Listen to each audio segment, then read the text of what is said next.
In the name of the Father, and of the Son, and of the Holy Spirit. Amen. The grace of our Lord Jesus Christ, and the love of God, and the communion of the Holy Spirit be with you all. And with your spirit. As Jesus and his disciples traveled to Jerusalem, where suffering and death await, their journey is interrupted by an experience of Jesus' transfiguration.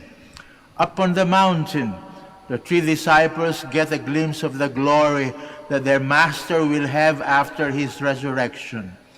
The experience is only for a moment, but it is a source of fresh courage and new strength that will sustain them on the difficult way of the cross. Sisters and brothers, let us acknowledge our sins and so prepare ourselves to celebrate the sacred mysteries. I confess to Almighty God and to you, my brothers and sisters, that I have greatly sinned in my thoughts and in my words, in what I have done and in what I have failed to do, through my fault, through my most grievous fault. Therefore I ask Blessed Mary, ever Virgin, all the angels and saints, and you, my brothers and sisters, to pray for me to the Lord our God. May Almighty God have mercy on us, forgive us our sins, and bring us to everlasting life. Amen. Lord, have mercy. Lord, have mercy. Christ, have mercy. Christ, have mercy. Lord, have mercy. Lord, have mercy. Let us pray. O God, who have commanded us to listen to your beloved Son, be pleased, we pray, to nourish us inwardly by your word, that with spiritual sight made pure, we may rejoice to behold your glory, through our Lord Jesus Christ, your Son, who lives and reigns with you in the unity of the Holy Spirit, God, forever and ever. Amen. Please be seated. When Abram's faith is surely tested because of his lack of a son, and here the Lord gives him a sign that he will fulfill his promise of giving the patriarch many descendants. A reading from the book of Genesis. The Lord God took Abram outside and said, "Look up at the sky and count the stars, if you can." Just so, he added, "Shall your descendants be?" Abram put his faith in the Lord, who credited it as an act of righteousness. He then said to him, "I am the Lord who brought you from the Ur of the Chaldeans to give you this land as a possession." "O Lord God," he asked, "how am I to know that I shall possess it?" He answered him, "Bring me a 3-year-old heifer, a 3-year-old she-goat, a 3-year-old ram, a turtle dove, and a young pigeon." Abram brought him all this, split them in two, and placed each half opposite the other.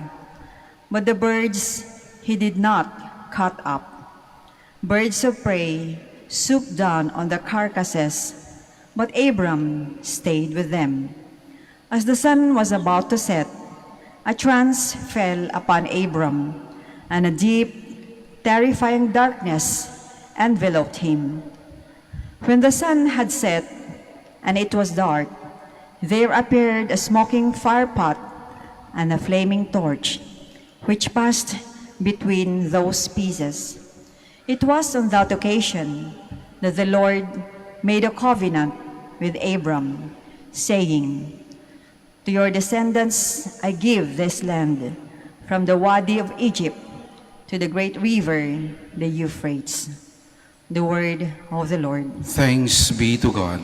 The Lord is my light and my salvation. The Lord is my light and my salvation. The Lord is my light and my salvation.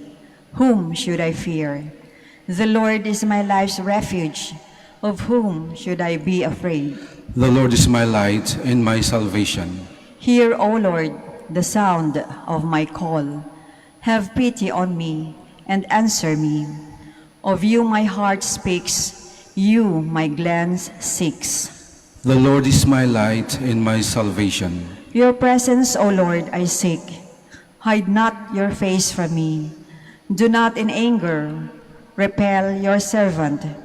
You are my helper. Cast me not off. The Lord is my light and my salvation. I believe that I shall see the bounty of the Lord in the land of the living.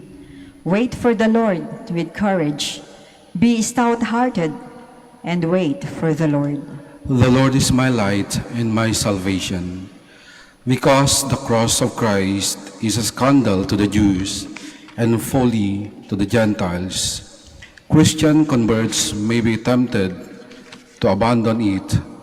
Paul reminds the Christian to stand firm in their belief because the cross is the only way to glorification. A reading from the letter of St. Paul to the Philippians. Join with others in being imitators of me, brothers and sisters, and observe those who thus conduct themselves according to the model you have in us. For many, as I have often told you, and now tell you, even in tears, conduct themselves as enemies of the cross of Christ. Their end is destruction. Their God is their stomach. Their glory is in their shame. Their minds are occupied with earthly things, but our citizenship is in heaven. And from it, we also wait a Savior, the Lord Jesus Christ. He will change our lowly body to conform with His glorified body by the power that enables Him also to bring all things into subjection to Himself. Therefore, my brothers and sisters, whom I love and long for, my joy and crown, in this way, stand firm in the Lord. The word of the Lord. Thanks be to God. Please stand.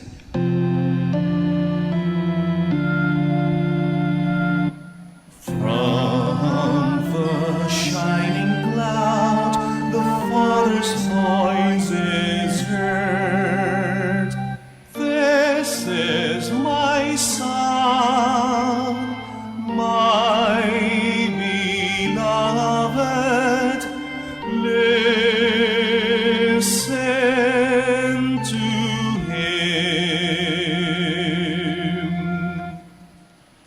The Lord be with you. And with your spirit. A proclamation from the Holy Gospel according to Luke. Glory to you, O Lord. Jesus took Peter, John, and James and went up the mountain to pray. While he was praying, his face changed in appearance, and his clothing became dazzling white. And behold, two men were conversing with him, Moses and Elijah, who appeared in glory and spoke of his exodus that he was going to accomplish in Jerusalem. Peter and his companions had been overcome by sleep, but becoming fully awake, they saw his glory and the two men standing with him. As they were about to part from him, Peter said to Jesus, "Master, it is good that we are here. Let us make 3 tents, one for you, one for Moses, and one for Elijah." But he did not know what he was saying. While he was still speaking, a cloud came and cast a shadow over them, and they became frightened when they entered the cloud. Then from the cloud came a voice that said, "This is my chosen Son, listen to him."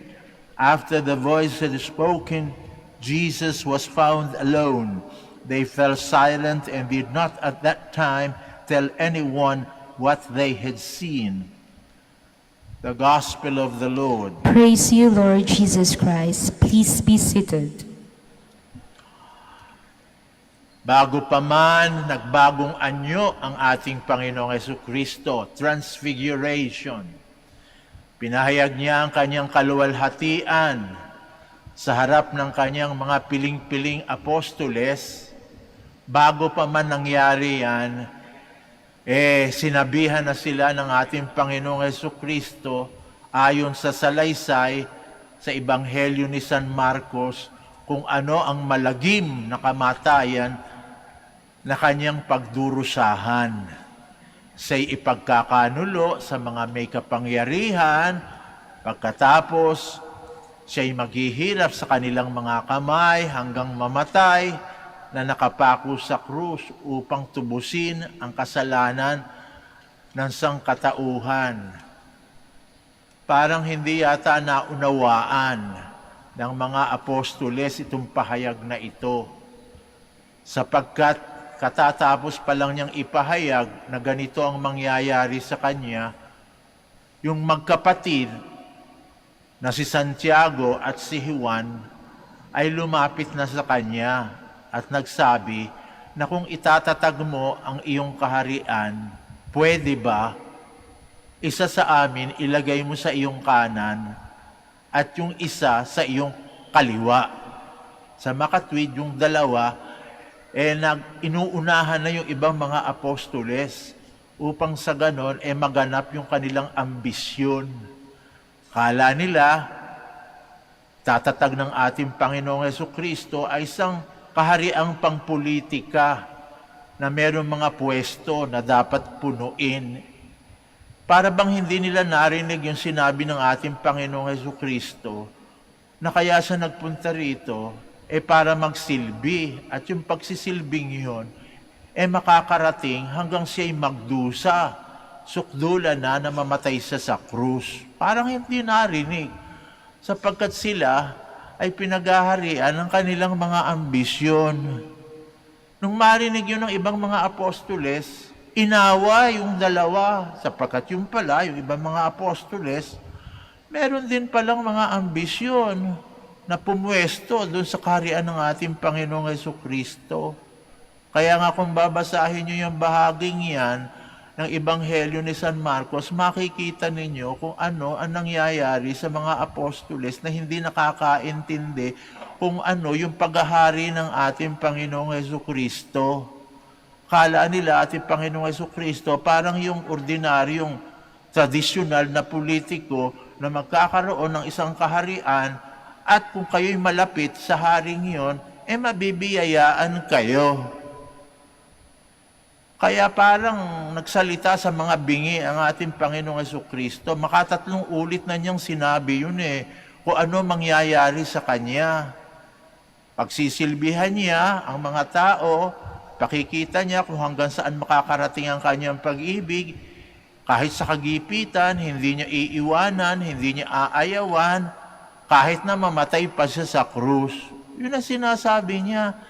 Kaya nga pinaliwanag niyang muli, sabi niya sa mga apostoles, hali kayo dito sa aking kaharian, ang pinakadakila, hindi yung naghahari-harian. Ang pinakadakila ay yung nagsisilbi. Yun, pinaliwanag niyang mabuti. Kung yun paliwanag na naintindihan ng mga apostoles, palagay ko, hindi kapanipaniwala, sapagkat kahit sino naman kapag merong sinusundan, merong kapalit na inaasam. At yung kapalit na inaasam na yon, siyempre yung makaaangat, makapagpapataas ng kanilang katayuan at kabuhayan. Mga pangkaraniwang tao din ng mga apostoles. Sino ang susunod sa isang taong ganyan ng paghahari? Maghahari ka nga, pagkatapos ko naman pala'y mamamatay, ipapako sa krus. Hindi nila narinig yung buong sinabi ng ating Panginoong Jesucristo. Ano ba yung buong sinabi ng ating Panginoong Jesucristo? Mamamatay ako upang ipahiwatig sa inyo kung hanggang saan ang pag-ibig ko sa inyo.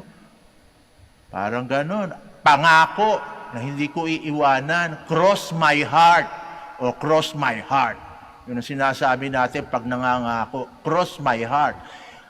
Cross my heart, at pinako nga ang ating Panginoong Jesucristo sa krus. Bilang patunay, kahit anong kagipitan, hindi ko kayo iiwanan.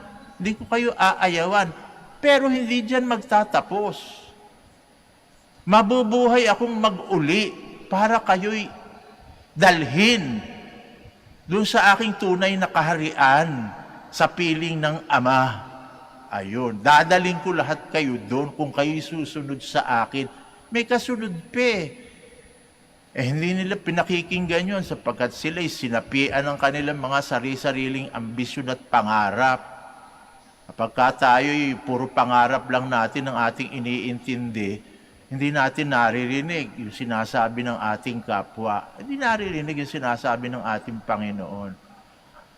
Ako'y sumama sa inyo, sinamahan ko kayo magmula sa pagsilang hanggang kamatayan, pero hindi doon magtatapos.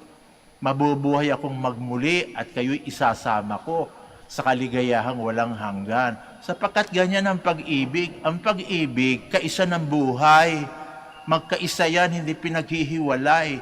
Pag mahal mo, hindi mo pababayaang mamatay. Kaya nga kapag mahal mo, ang lagi mong bati, mabuhay ka. Pag ikaw'y namumuhi, maski hindi mo sabihin, sa loob mo sinasabi mo, mamatay ka na sana.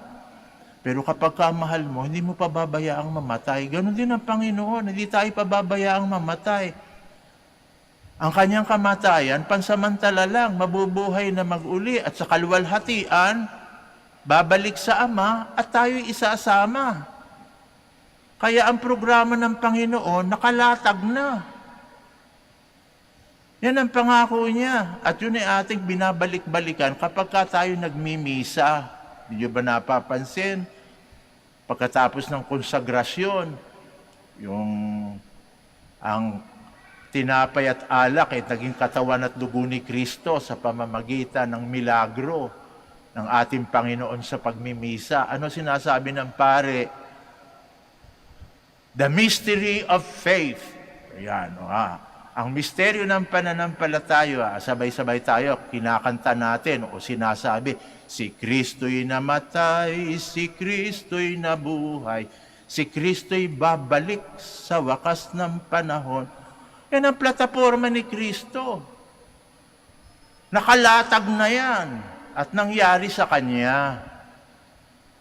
Hindi na kailangan pa ng ibang pruweba. Nakalatag na. Ito, nakita niya. Pinatikim yung 3 apostoles, si Santiago, si San Pedro, at saka si San Juan. Nakita nila yung kaluwalhatian ni Kristo sa transfiguration. Pagbabagong anyo, nakita nila ang kaluwalhatian. Na yung kabuuan ng batas na binigay ni Moses, nandoon ang kaganapan kay Jesus. Kaya nandun si Moses. Si Moses nakapagbibigay lang ng batas, pero hindi nakapagbibigay ng lakas ng loob upang matapad ang batas. Parang yan yung mga batas natin, ang dami-dami, pero hindi naman napapatupad. Aanin mo yung batas na hindi napapatupad. Bakit? Yung mga gumawa ng batas, hindi naman nagbibigay ng lakas para tuparin yung batas na yan. O, magaganda nga yung batas na binigay ni Moses, pero walang grasya. Walang lakas para mapatupad yung batas na yon. Si Jesus lang ang makapagbibigay na yon. Sapagkat siya lang ang makapagsusugo ng Espiritu Santo na pinanggagalingan ng batas. Nandoon din si Elijah, yung propeta.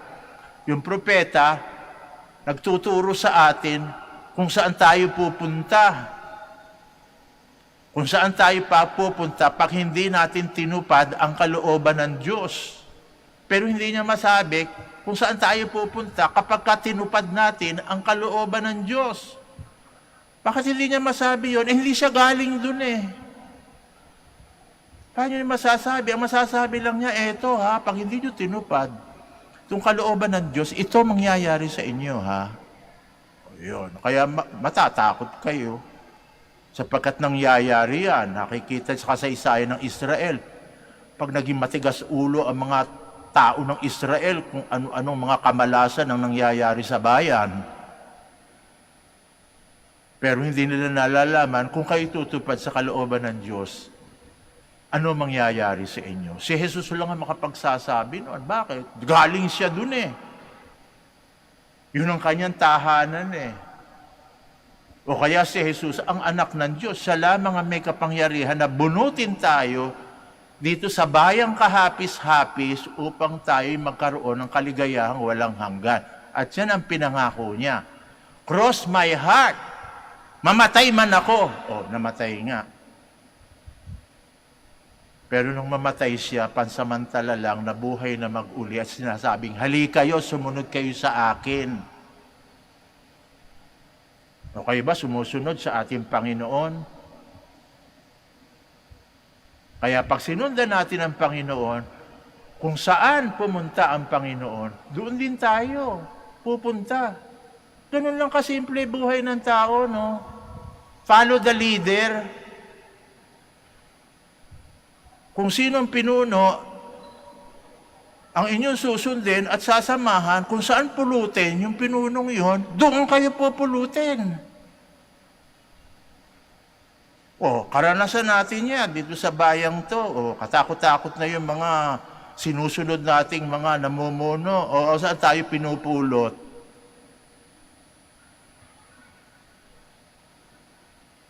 Sapagkat ganun lang naman ang prinsipyo. If you follow the leader, where he goes, you go. Kaya sabi ni San Pablo sa kanyang liham, unang liham sa Korinto, you follow me. Sabi niya sa mga taga-Korinto, you follow me. Hindi siya nagtapos doon. You follow me because I am following Christ. Sundin niyo ako sapagkat sinusunod ko si Kristo. Sapagkat kung ako hindi ko sinusunod si Kristo, siguro sabi ni San Pablo, lahat tayo mawawala. Kaya ko lang naman kayo pinasusunod sa akin, ang sinusundan ko si Kristo. Kung itong sinasabi ko sa inyo ngayon, pawala, at hindi ayon sa kalooban ng Diyos, huwag niyo akong susundin. Isa pa akong wala at nagwawala. Pero kung totoo, itong sinasabi ko sa inyo, na ayon sa kalooban ni Jesus, ito hindi aking salita. Sinasabi ko sa inyo, itong sinasabi ko, nakikita ko sa banal na kasulatan, at yun, kung ano yung sinabi ng Panginoon, sundin natin. Kaya kung sino man ang iniidolo nyo, tanungin nyo muna sarili ninyo, ito bang iniidolo ko'y sumusunod kay Kristo?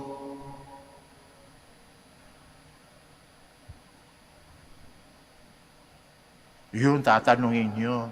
Kung hindi, para tayong bulag na kumakapit sa kapwa bulag. O saan tayo pupulutin? Simple lang naman ang paliwanag kung bakit tayo litong-lito. Bakit hanggang ngayon wala pa tayong nararating? Bakit? Di kaya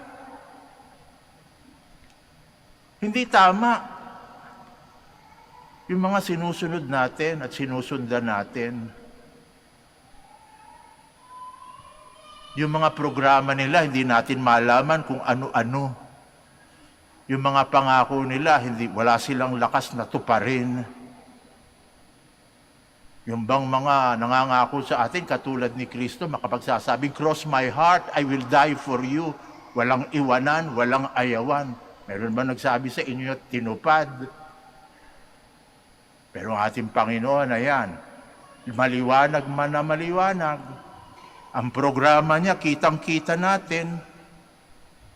Ating inaalala tuwing magmimisa, si Kristo'y namatay, si Kristo'y nabuhay, si Kristo'y babalik sa wakas ng panahon.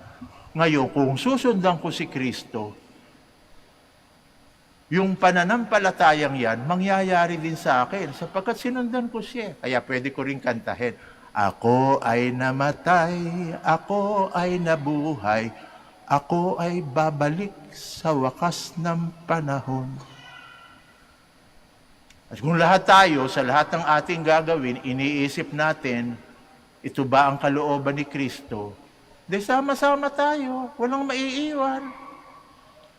Sabay-sabay, naglalakbay, iisa patutunguhan. Pare-pareho nating makakanta. Kami ay namatay, kami ay nabuhay, kami ay babalik sa wakas ng panahon. O sino, yung mga namumuno na pinipili ninyo na makapagsasabi ng ganyan, na susundin nyo? Hanggang saan ang pwede nilang marating? Ako ay namatay, hanggang doon lang. Namatay, lahat naman yan, mamamatay, namatay. Sundan ninyo, saan kayo pupulutin? De ganun din, para kayo silang plaka. Ako ay namatay. Hindi na uli mabubuhay. Isa lang ang merong konkretong plataforma na nangako sa atin na tinupad. Yung iba, tanungin niyo muna, kayo ba ang sinusundan niyo si Kristo? Kung ang sinisundan niyo si Kristo, susunod ako sa inyo. Bakit? Sapagkat iisa lamang ang ating pupuntahan. Mamatay man tayo, mabubuhay na mag-uli at magbabalik sa wakas ng panahon.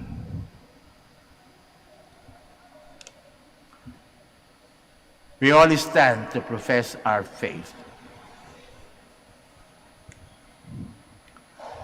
I believe in one God, The Father Almighty, maker of heaven and earth, of all things visible and invisible.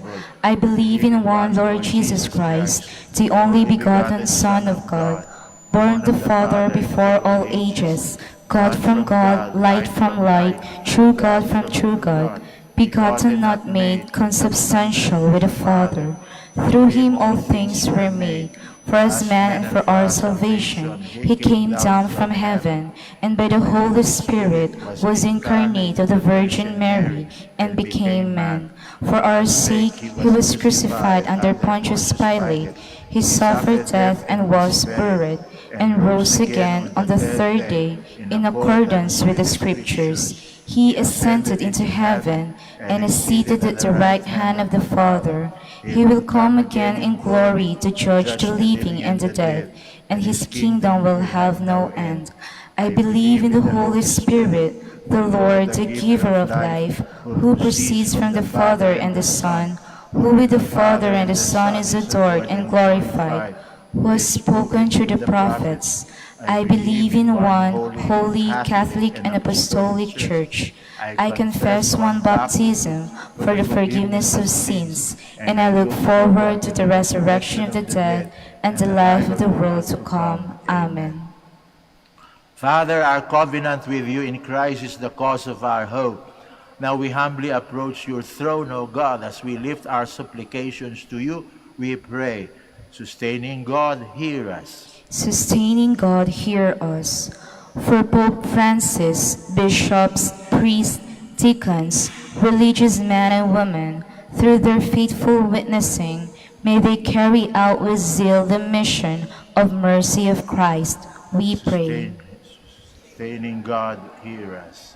For those who exercise civil authority in our country, may they take part to the call of the gospel to protect the sanctity of a life and promote love, peace, and justice for all, we pray. Sustaining God, hear us. For the end of the pandemic, may all of us who are experiencing in any way of the suffering caused by the pandemic be given the grace of healing and strength to endure the struggles towards consolation and greater peace, we pray. Sustaining God, hear us. For those who want to repent from their sinful ways, may they approach the grace of mercy and healing through the sacrament of consolation, we pray. Sustaining God, hear us. For the catechumens, may they be firm in their resolve to renounce sin, so as to be reborn at the font of life and salvation, we pray. Sustaining God, hear us. May our belief in the resurrection of the body sustain us as we pray and mourn for the death of those whom we love, we pray. Sustaining God, hear us. Let us pray for the urgent concerns of our community and our personal intentions.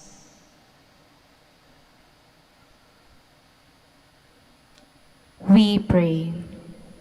Sustaining God, hear us. Father, whose mercy endures forever, listen to the prayers of your faithful people, and by the word of truth and the spirit of grace, prepare us to be cleansed. By the Easter mysteries, we ask this through Jesus Christ our Lord. Amen. Please be seated.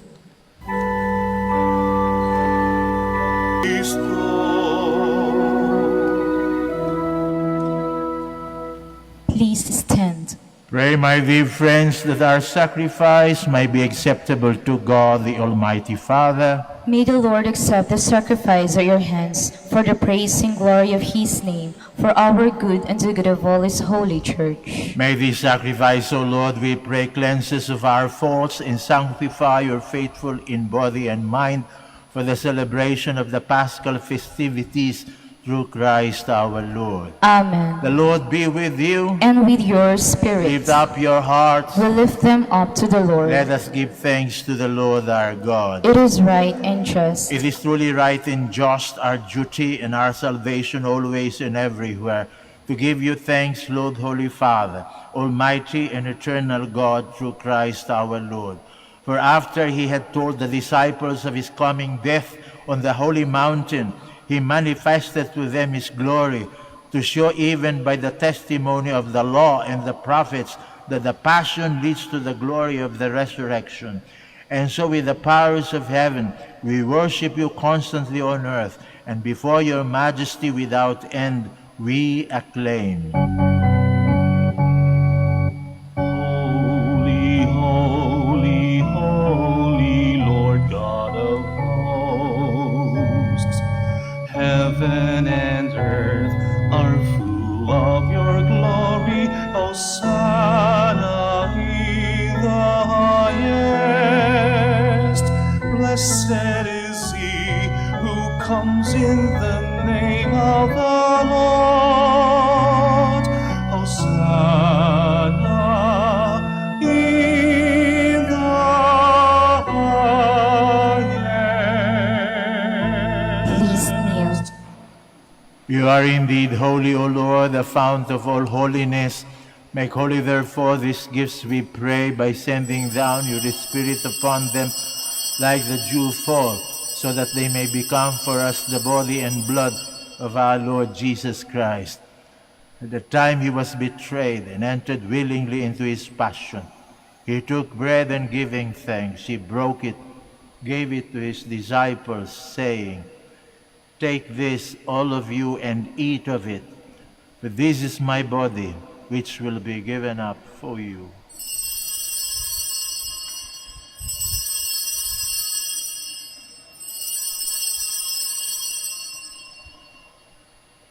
In a similar way, when supper was ended, he took the chalice, and once more giving thanks, he gave it to his disciples, saying, "Take this, all of you, and drink from it.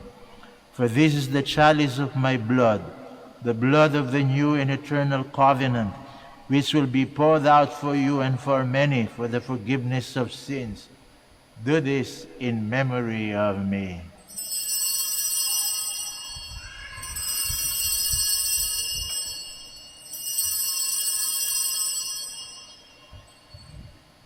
The mystery of faith. We proclaim your death, O Lord, and profess your resurrection until you come again. Therefore, as we celebrate the memorial of his death and resurrection, we offer you, Lord, the bread of life and the chalice of salvation, giving thanks that you have held us worthy to be in your presence and minister to you. Humbly we pray that partaking of the body and blood of Christ, we may be gathered into one by the Holy Spirit. Remember, Lord, your church spread throughout the world, and bring her to the fullness of charity, together with Francisco, our Pope, Socrates, our Bishop, Fidelis, our Auxiliary Bishop, Gerard, the Master of the Order of Preachers, and all the clergy. Remember also our brothers and sisters who have fallen asleep in the hope of the resurrection, and all who have died in your mercy. Welcome them into the light of your face. Have mercy on us all, we pray, that with the Blessed Virgin Mary, Mother of God, Saint Joseph, her beloved spouse, with the blessed apostles, Saint Dominic and Saint Francis, and all the saints who have pleased you throughout the ages, we may merit to be co-heirs to eternal life, and may praise and glorify you through your Son, Jesus Christ. Through him, and with him, and in him, O God, Almighty Father, in the unity of the Holy Spirit, all glory and honor is yours forever and ever. Amen, amen, amen. Please stand. Jesus loves us, and in his love for us, he taught us to call his own Father our Father, so we have the courage to say,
deliver us, Lord, we pray, from every evil. Graciously grant peace in our days, that by the help of your mercy we may be always free from sin and safe from all distress, as we await the blessed hope and the coming of our Savior, Jesus Christ. For the kingdom, the power, and the glory are yours, now and forever. Lord Jesus Christ, who said to your apostles, "Peace I leave you, my peace I give you," look not on our sins, but on the faith of your church, and graciously grant her peace and unity in accordance with your will, who live and reign forever and ever. Amen. The peace of the Lord be with you always. And with your spirit. We offer one another the sign of peace. Peace be with you, peace be with you, peace.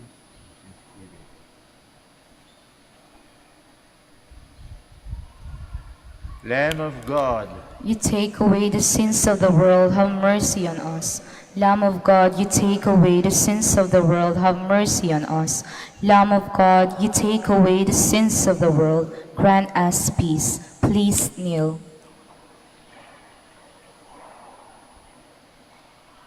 behold, this is Jesus, the Lamb of God, who takes away the sins of the world. Happy are we who are called to this communion. Lord, I am not worthy that you should enter under my roof, but only say the word, and my soul shall be healed. Lasting life. Amen.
compassion, blot out my offense.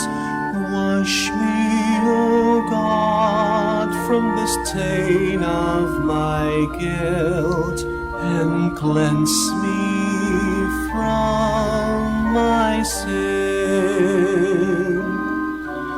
Have mercy on me, O God, in your kindness, in your compassion, blot out my offense. Wash me, O God, from the stain of my guilt, and cleanse me from my sin.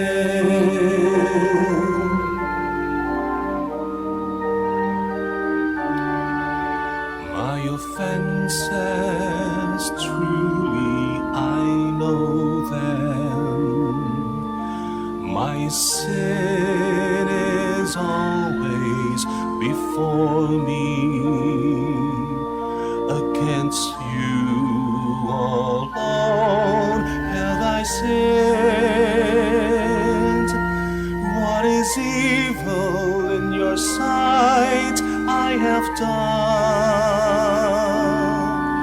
Have mercy on me, O God, in your kindness, in your compassion, blot out my offense.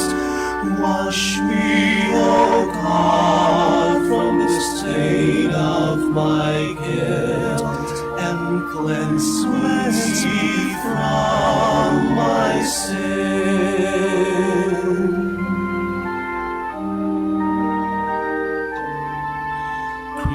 Create in me a pure heart. Put a steadfast spirit within me. Do not cast me away from your presence, nor deprive me of your spirit. Have mercy on me, O God, in your kindness, in your compassion, blot out my offense. Wash me, O God, from the stain of my guilt, and cleanse me from my sin.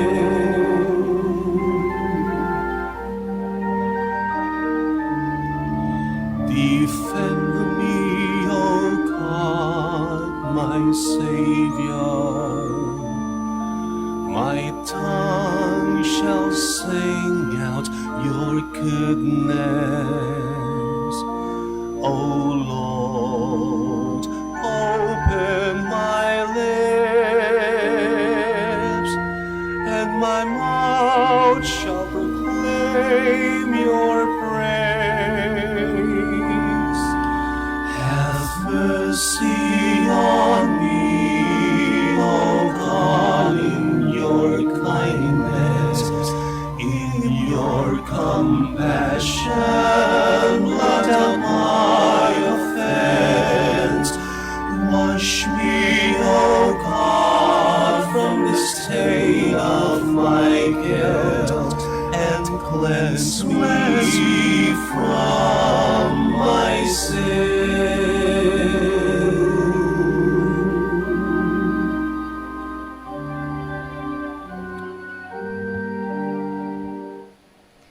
Please kneel for prayer for the elections. Let us pray that the forthcoming elections may truly reflect the will of the Lord who guides the destinies of nations. Let us pray together. Deliver us, Lord, Deliver us, Lord. from coercion, violence, and terrorism, Deliver us, Lord. from dishonesty, lies, and all distortion of truth, Deliver us, Lord. from bribery, craft, and all conspiracy for fraud, Deliver us, Lord. From threats, intimidation, and perverse language. Deliver us, Lord. Let us pray together. Hear us, Lord. Hear us, Lord. That conscience may always be our ultimate norm. Hear us, Lord. That the common good may always be our highest goal. Hear us, Lord. That human dignity may be respected all the time. Hear us, Lord. That the poor and the weak may always have the priority. Hear us, Lord. That genuine fear of God and love of neighbors may guide those who seek public office. Hear us, Lord. Let us pray. Shepherd of souls and Savior of the nations, politics is your gift to us, a call to serve others. May our political engagement for voters and candidates bring glory to your loving name and help us grow in holiness forever and ever. Amen. Please stand.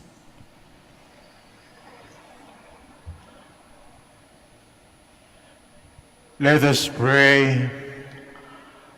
As we receive these glorious mysteries, we make thanksgiving to you, O Lord, for allowing us while still on earth to be partakers even now of the things of heaven through Christ our Lord. Amen. Please be seated.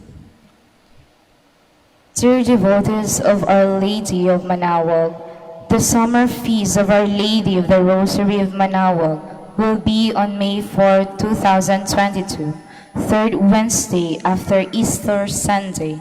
The Novena Masses will be scheduled at 6 o'clock a.m., 7:30 a.m., 9 a.m., 10:30 a.m., 12 noon, and 4:30 p.m. from April 25 to May 3, 2022. Additional Mass at 3 o'clock p.m. on May 1, Sunday. We invite you to participate in these Novena Masses. If you wish to sponsor one of the several Masses, you may fill out the form at the counters for Masses area and submit it with your donation, where you will be provided with an acknowledgement receipt. Or you may visit our website www.manawagminorbasilica.org for the online Pamisa. All names of donors and sponsors will appear in the electronic souvenir program. Thank you very much for your continued support. God bless you. Please stand. Kami po itaus-pusong nagpapasalamat sa lahat sa inyo na nakiisa sa amin sa pagdiriwang ng Santa Eucharistia. Naway pagpatuloy niyo po ang pagdarasal para sa aming mga naglilingkod sa inyo dito sa Basilica Minore of Our Lady of the Rosary of Manawag. Makakaasa kayo. Ipagpapatuloy din namin ang pagdarasal para sa inyo at para sa inyong mga minamahal sa buhay. The Lord be with you. And with your spirit. Bow down for the blessing. Bless your faithful, we pray, O Lord, with a blessing that endures forever, and give them faithful to the gospel of your only begotten Son, so that they may always desire and at last attain that glory whose beauty He saw now in his own body, to the amazement of his apostles, through Christ our Lord. Amen. May Almighty God bless you, the Father, the Son, and the Holy Spirit. Amen. The Mass has been offered. Go in peace to love and serve the Lord. Thanks be to God. Please now join us as we offer prayer for the blessing of the sick, and then followed by the prayer for the blessing of rosaries and other religious articles. Our help is in the name of the Lord. Who made heaven and earth. God, our Almighty Father, by your blessing you give us strength and support in our frailty. Turn with kindness towards our sick and aging brothers and sisters. Free them from all illness, restore them to good health, through the intercession of Our Lady of the Rosary of Manawag, so that in the sure knowledge of your goodness, they will gratefully bless your holy name. We ask this through Christ our Lord. Amen. In memory of the mysteries of the life, death, and resurrection of our Lord Jesus Christ, and to the honor and glory of the Blessed Virgin Mary, Mother of Christ, Mother of the Church, Our Lady of the Rosary of Manawag, may these rosaries, images, candles, oil, and other religious articles be blessed and made holy. In the name of the Father, and of the Son, and of the Holy Spirit. Amen. Amen.